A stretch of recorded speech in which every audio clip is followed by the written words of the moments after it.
प्यारे दोस्तों, उम्मीद करता हूं कि आप सब खैरियत से होंगे। फाइनली आप सब के लिए इस्लामियात इख्तियारी नहम क्लास के एमसीक्यूज लेकर मैं आ चुका हूं। अगर आप इनको तैयार कर लेते हैं तो आपके 15 में से 15 नंबर ज़रूर आएंगे और लास्ट में इन एमसीक्यूज के जवाब भी दिए गए हैं।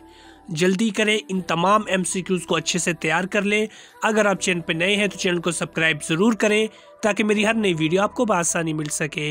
शुक्रिया।